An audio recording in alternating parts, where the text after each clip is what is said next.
Perkenalkan, nama saya Eno Nirwari, saya dari D3 Teknik Listrik 1B, NIP saya 21020436. Di sini saya akan menjelaskan tentang cara prinsip kerja dari kabel meter sesuai dengan build.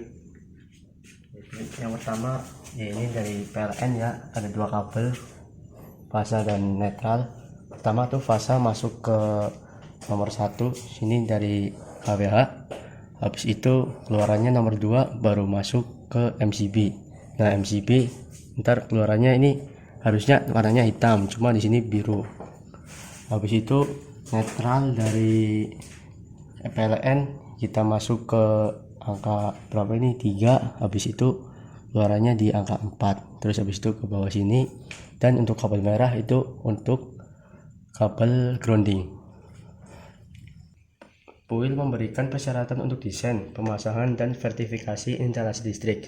Persyaratan ini dimaksud untuk menetapkan keselamatan manusia, ternak, dan harta benda terhadap bahaya dan kerusakan yang dapat timbul pada pemakaian secara wajar instalasi listrik, dan untuk menetapkan fungsi yang tepat dari instalasi tersebut. Poin 1.1 PUIL berlaku untuk desain, pemasangan, dan sertifikasi instalasi sebagai berikut: A. Kompleks atau premis perumahan. B. Kompleks komersial. C. Kompleks publik. D. Kompleks industri. E. Kompleks pertanian dan perkebunan. F. Bangunan dan fabrikasi. Y. Karavan lokasi dan lokasi serupa. H. Lokasi pembangunan, pameran, bazar. I. Marina. C. Instalasi pencahayaan eksternal dan serupa. K. Lokasi medik. L. Unit portable. Sesuai dengan ruang lingkup PUIL, maka kami akan mendistribusikan bagian penerapan PUIL dalam kehidupan nyata. Nah, sekarang kita sedang di kos-kosan, yaitu salah satu instalasi listrik tercakup dalam PUIL, yaitu MCB, yang dimana dinamakan miniatur circuit breaker, adalah salah satu komponen instalasi listrik rumah yang memiliki peran sangat penting. MCB ini berfungsi sebagai sistem proteksi di dalam instalasi listrik jika terjadi beban berlebih serta hubung singkat arus listrik atau korsleting. Prinsip kerja MCB, karena ada metal yang berada di dalam, terus habis itu memanas akibat ada arus hubung singkat menjadi panas. Proteksi dasar, yaitu proteksi terhadap sentuh langsung.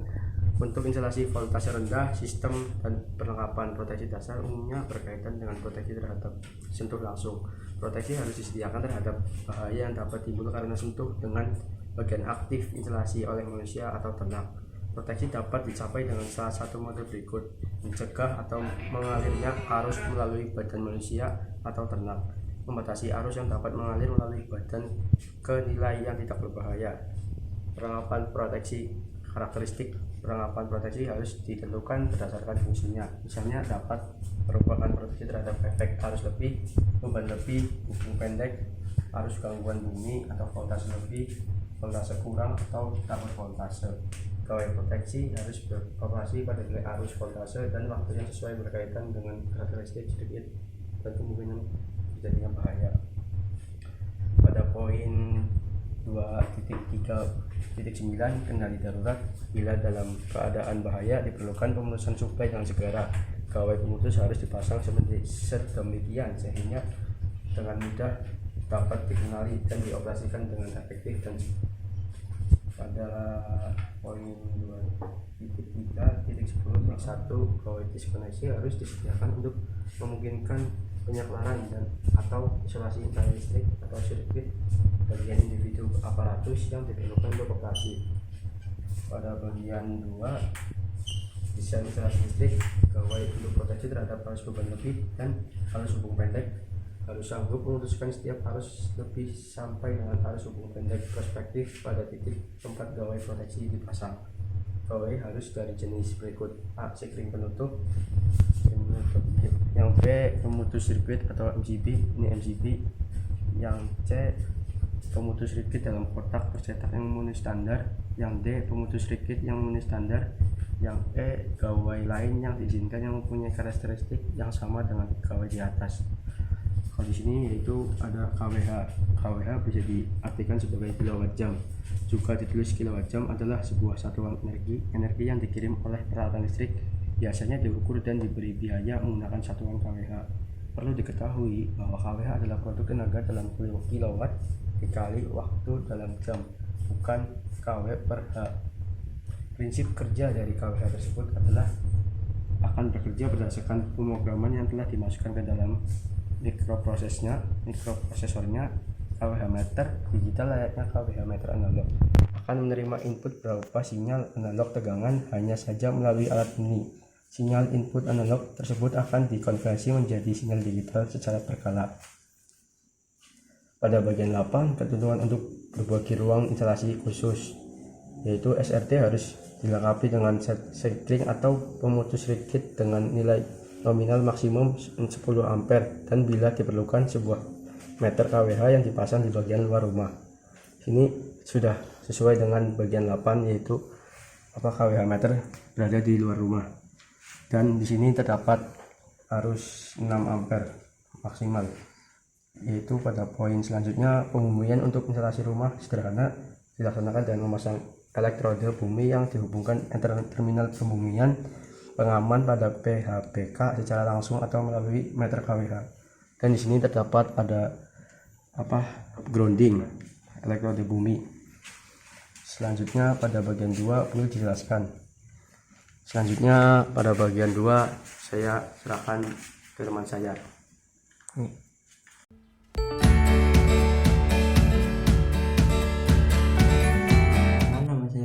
Mubarok, NIM saya 210104032. Di sini saya akan melanjutkan proteksi yang selanjutnya, yaitu ada screen. Jika screen digunakan sebagai pembatas arus gangguan, kata-kata pembatas arus gangguan dan nilai pengenal elemen screen maksimum yang diperlukan untuk pengaman sirkuit harus dicantumkan pada atau bersebelahan dengan gawai semacam itu dengan tulisan yang jelas dan tidak mudah terhapus. 2.2.8 Arus pengenal gawai proteksi umum. Arus pengenal gawai proteksi tidak boleh kurang dari arus kebutuhan maksimum sirkuit yang diproteksi. Arus pengenal gawai arus sisa tidak boleh kurang dari nilai terbesar di antara dua hal berikut. Yang pertama, kebutuhan maksimum yang ditentukan dalam 2.3.1, yaitu untuk bagian instalasi yang diproteksi oleh gawai. Yang kedua, arus pengenal tertinggi gawai proteksi beban lebih pada bagian instalasi diproteksi. Untuk memenuhi ayat ini, penyetelan pemutus sirkuit yang dapat disetel dapat dianggap sebagai arus pengenal. Arus pengenal maksimum setiap gawai proteksi beban lebih harus ditentukan menurut 2.282 dan 22.28.3 untuk memungkinkan arus beban lebih yang mengalir dalam sirkuit diputus sebelum arus tersebut mengakibatkan kenaikan suhu yang merusak insulasi sambungan, terminasi atau sekeliling konduktor yang diproteksi. Arus pengenal maksimum gawai proteksi hubung pendek dapat lebih besar dari KHA konduktor yang diproduksi, tetapi harus dipastikan bahwa setiap arus hubung pendek yang mengalir dalam sirkuit diputus sebelum arus tersebut dapat mengakibatkan bahaya akibat termal dan mekanisal yang timbul pada sambungan dan terminasi konduktor yang diproteksi. Jika konduktor lebih besar dipasang untuk keperluan drop voltage, nilai gawai proteksi beban lebih tidak boleh lebih besar dari arus yang akan mengakibatkan drop voltage sebesar 4% menurut 2.2.3 pada arus kebutuhan maksimum sirkuit yang diproteksi.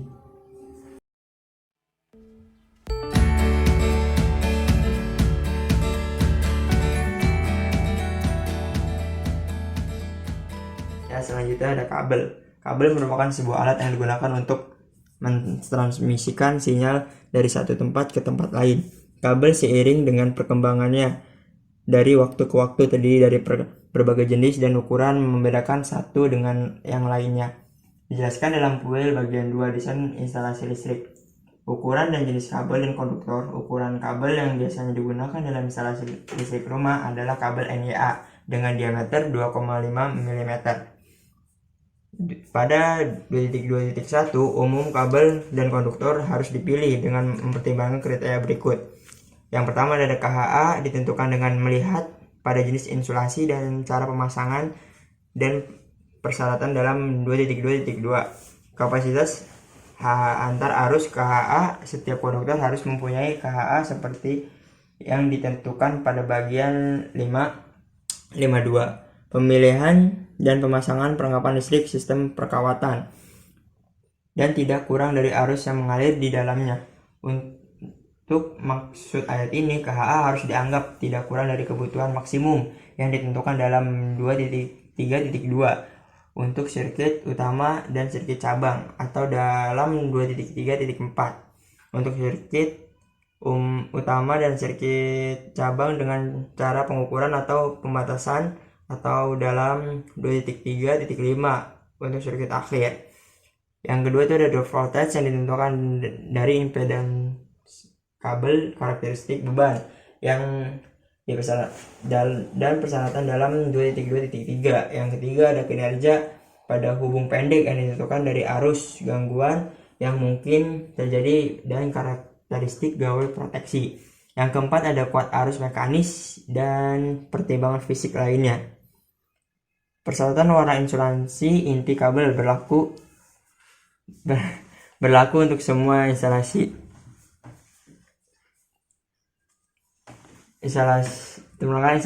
listrik. Di sini yang ada warna merah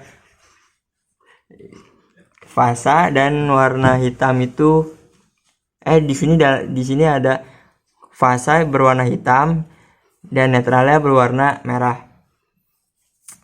Penggunaan warna loreng hijau kuning. Warna loreng hijau kuning hanya boleh digunakan untuk menandai konduktor pembumian, konduktor proteksi, dan konduktor yang menghubungkan ikatan ekuipotensial ke bumi. Penggunaan warna biru dan warna biru digunakan untuk menandai konduktor netral atau kawat tengah pada instalasi listrik dengan konduktor netral. Untuk menghindarkan kesalahan, warna biru tersebut tidak boleh digunakan untuk menandai konduktor lainnya. Warna biru hanya dapat digunakan untuk maksud lain. Jika ada instalasi listrik tersebut tidak terdapat konduktor netral atau kawat tengah, warna biru tidak boleh digunakan untuk menandai konduktor pembumian. Lanjut, ada saklar. Saklar adalah sebuah perangkat yang digunakan untuk memutuskan jaringan listrik atau untuk menghubungkannya. Jika saklar pada dasarnya adalah alat penyambung atau pemutus aliran listrik, selain untuk jaringan listrik arus kuat, saklar berbentuk kecil juga dipakai untuk alat komponen elektronika arus lemah. Dijelaskan dalam puil prinsip dan fungsi ada pada bagian 2 desain instalasi listrik, saklar dan pemutus sirkuit. Setiap saklar atau pemutus sirkuit harus mampu menyambung dan memutus arus yang dapat mengalir dalam keadaan penggunaan alat tersebut dan harus berfungsi sedemikian hingga tidak membahayakan operator. Kutub tunggal. Setiap saklar atau pemutus sirkuit kutub tunggal harus beroperasi pada konduktor aktif dari sirkuit yang dihubungkan padanya. Sirkuit multiphase. Setiap saklar atau pemutus sirkuit harus beroperasi bersamaan pada semua konduktor aktif sirkuit yang dihubungkan padanya. Bagian 5. Pemilihan dan pemasangan perlengkapan listrik. Fitting lampu dengan saklar. Fitting lampu yang memakai saklar harus didesain sedemikian sehingga tidak mungkin jika terjadi kontak antara penghantar masuk selubung logamnya jika ada dan bagian saklar yang bergerak atau tidak bervoltage. Saklar pada fitting lampu harus memutuskan atau menghubungkan konduktor fase. Jika digunakan pada sirkuit 2 kawat tanpa konduktor netral 1, saklar tersebut harus sekaligus memutuskan kedua konduktor listrik itu. Dalam ruang lembab dan ruang hangat, panas, lampu tangan dan lampu dengan voltage ke bumi lebih dari 300 volt. Jika boleh menggunakan fitting lampu yang bersaklar. Lanjut ada stop kontak. Stop kontak merupakan material instalasi yang berfungsi sebagai muara penghubung antar arus listrik dengan peralatan listrik. Agar alat listrik terhubung dengan stop kontak, maka diperlukan kabel dan steker atau colokan yang nantinya ditancapkan pada stop kontak. Seperti ini dan ini. Tinggi pemasangan itu kurang lebih 150 cm di atas lantai, dekat dengan pintu dan mudah dicapai tangan sesuai kondisi tempat. Arah posisi kontak atau tuasak berseragam bila pemasangan lebih dari satu. Di dalam saklar terdapat dua kabel, yaitu kabel fasa dan netral.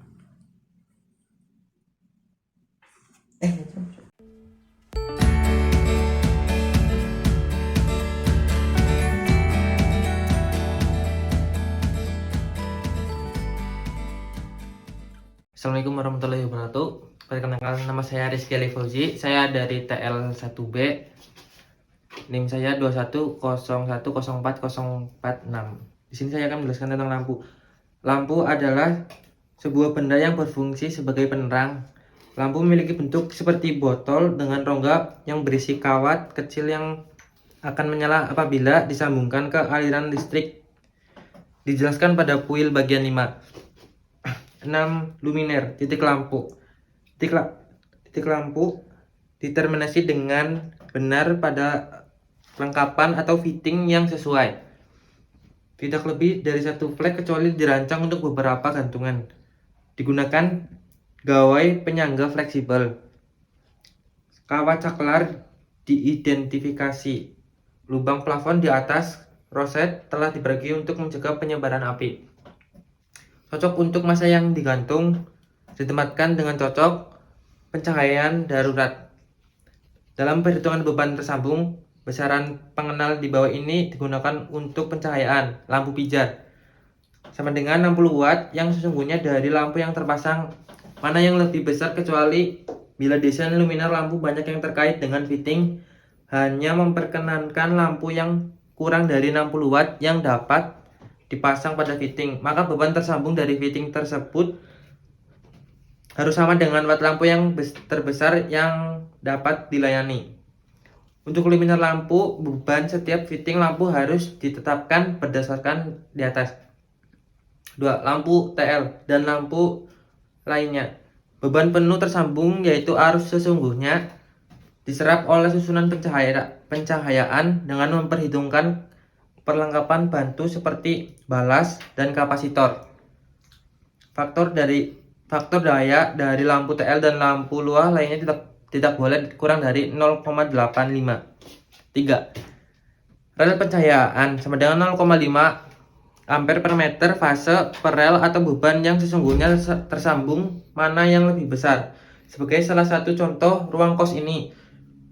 Ruang kos-kosan ini pada ruangan ini memiliki satu lampu dengan spesifikasi 10 watt dengan jumlah loop 200, maka dalam 200 lumen dikali dengan luas ruangan sebesar 3 kali 4 sama dengan 12 meter per kubik atau sama dengan 2400 loop yang dihasilkan dengan sudah standar.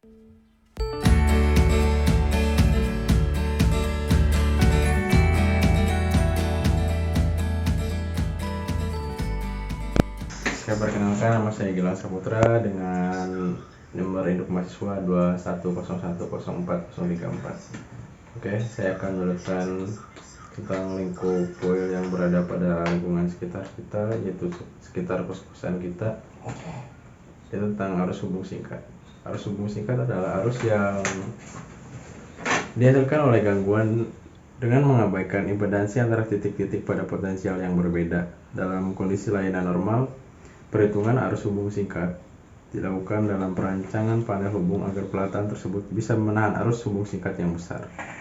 Arus hubung singkat terjadi apabila terjadi fasa dan netral itu terhubung. Arus hubung singkat dijelaskan pada kuil bagian 4 sampai 4.1, yaitu proteksi untuk keselamatan. Proteksi terhadap arus lebih atau disebut kita gawai proteksi terhadap beban lebih dan arus hubung pendek.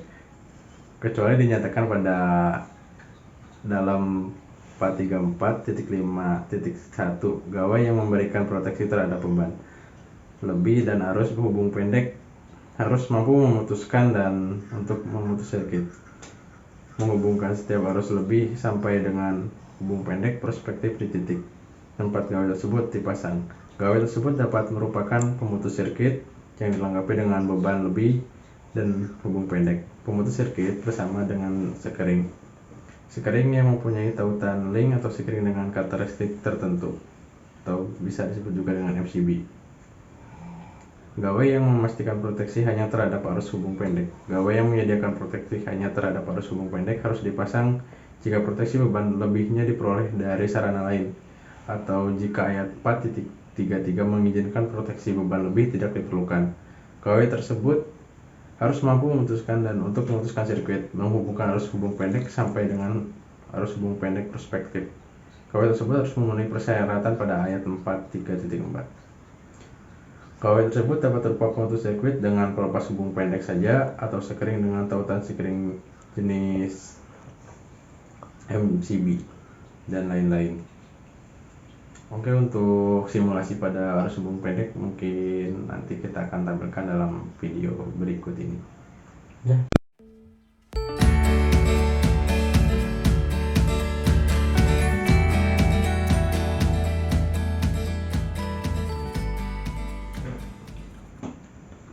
Oke, baik teman-teman, di sini saya akan memperagakan tentang arus hubung pendek. Arus hubung pendek terjadi akibat ada netral dan fase itu bertemu seperti ini ya. Sabar bang. Belum cowok. Jangan dapet tembok. Nah, seperti ini ya guys. Tuh 2, 3. Sekian video dari kita. Bila Bila ada kesalahan, mohon dimaafkan.